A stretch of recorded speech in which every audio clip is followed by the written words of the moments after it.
Colette and Lady Farina, they seem to have gotten into a dispute.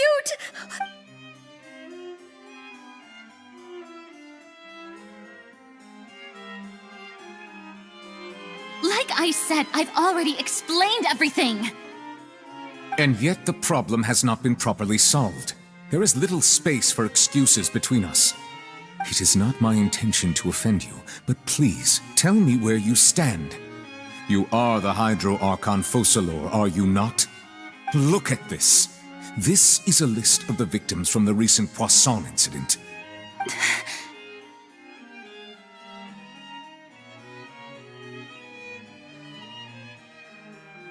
You mean...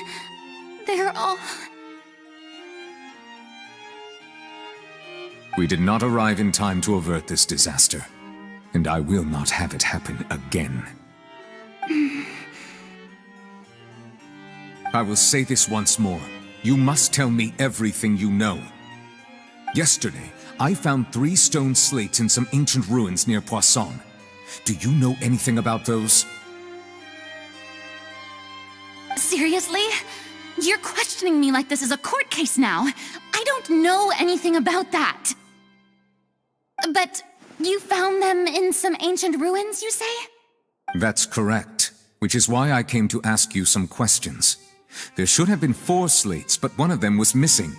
The other 3 feature different images that seem to correlate to the prophecy. The prophecy?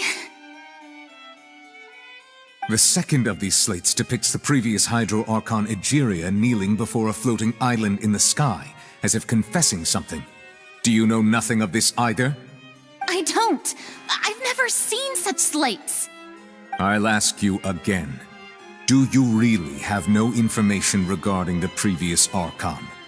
My deciphering of the slates indicates that the Hydro Archon Egeria once had to confess to, or apologize for, a certain sin. If anyone would know about it, it should be you. All gods don't have the same secrets, you know. She was herself and I'm me.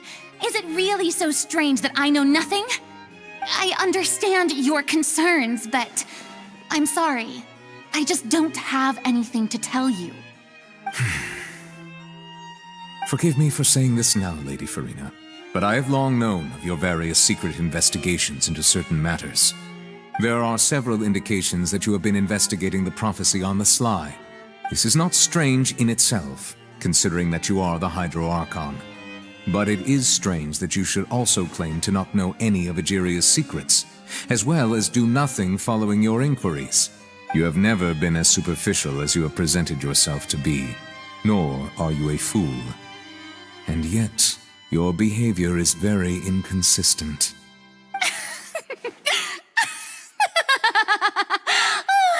So you've been watching me all this time, have you?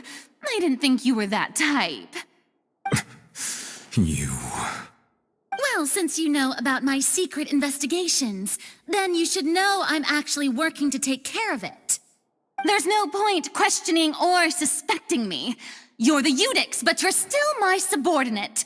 You should be following my lead. Just trust in me. You're Archon, and do as I say. Never mind whether you can truly convince yourself to or not. It'll all turn out fine. That's all I have to say. We do not discuss this matter again. Oh, the opera's about to start. Toodles!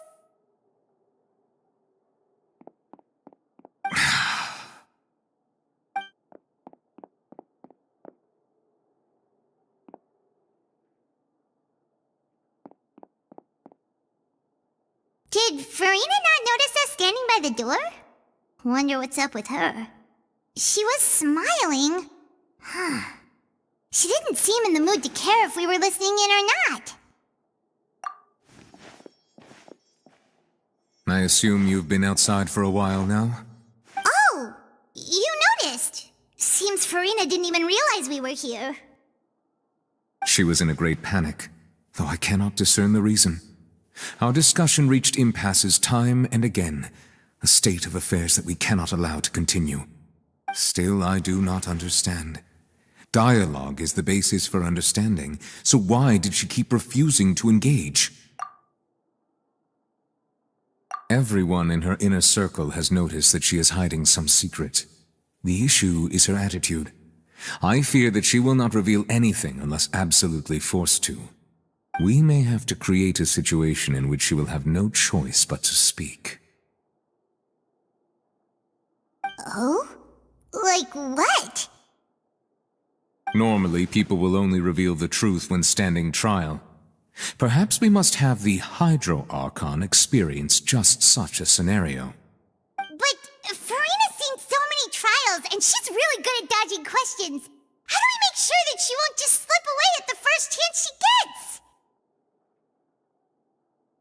We will need to consider this thoroughly, join forces with various parties, and then do what we can. If at all possible, I would prefer to recuse myself from this affair, but we must prevent the prophecy from coming to pass. This may be cruel to her, but all Fontaine is in crisis. The information a god possesses is too precious, and so we must take a chance on this. But who will lend us their aid to do such a thing?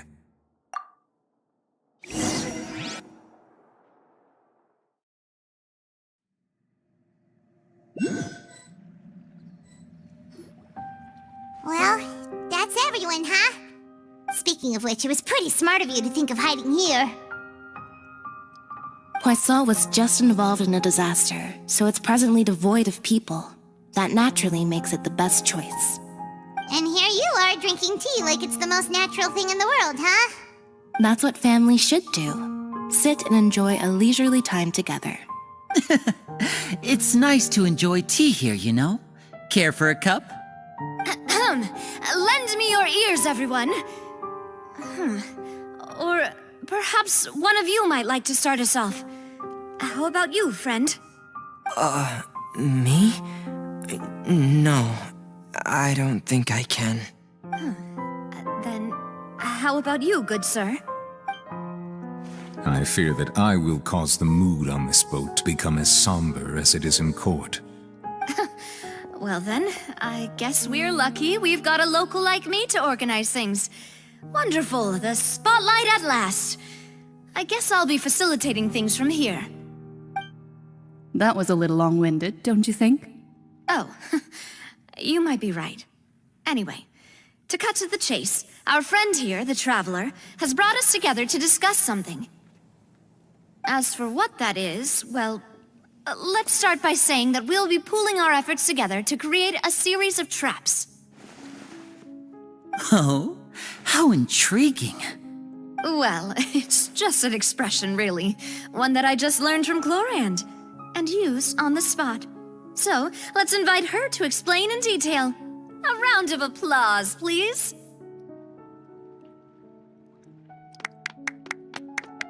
Huh? Didn't you say that you would be facilitating this? Oh, come now. Your work doesn't involve much public speaking, right? This is a good chance to practice. You might even pick up some fancy oratory tricks to impress your boss with in the future. I see. And what does my boss say? He is glad that you consider him your boss. Do go on.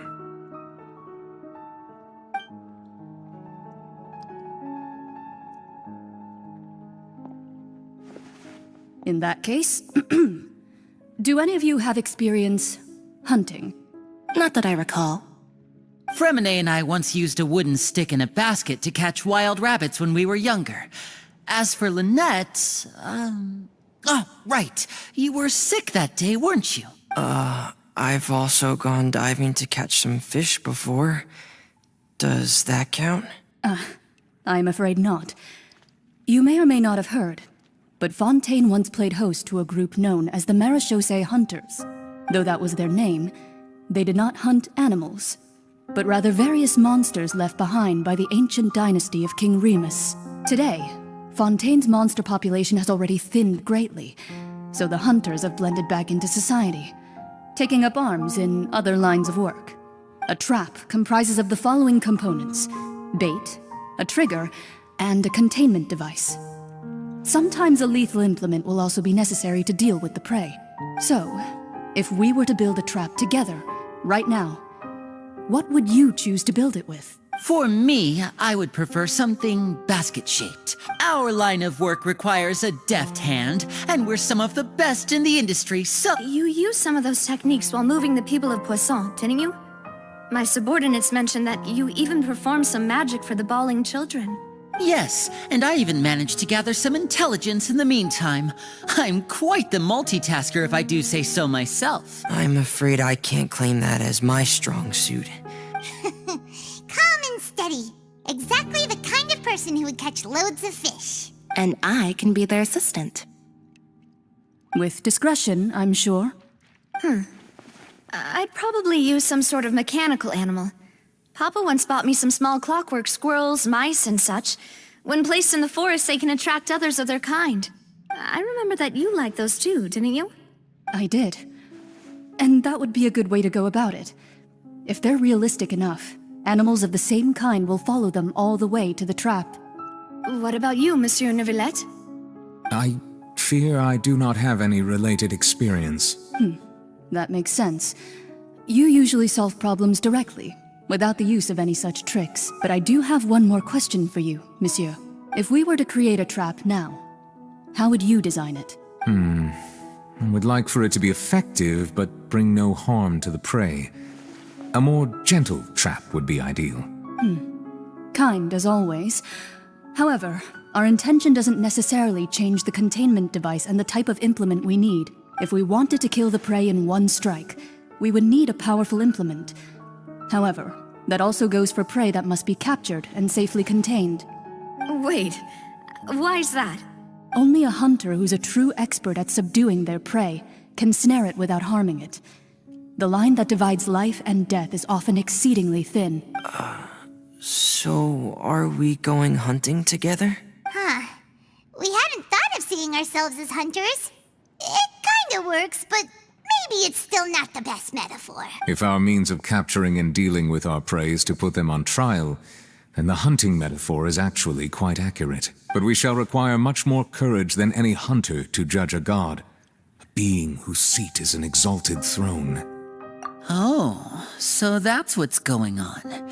Sounds very interesting.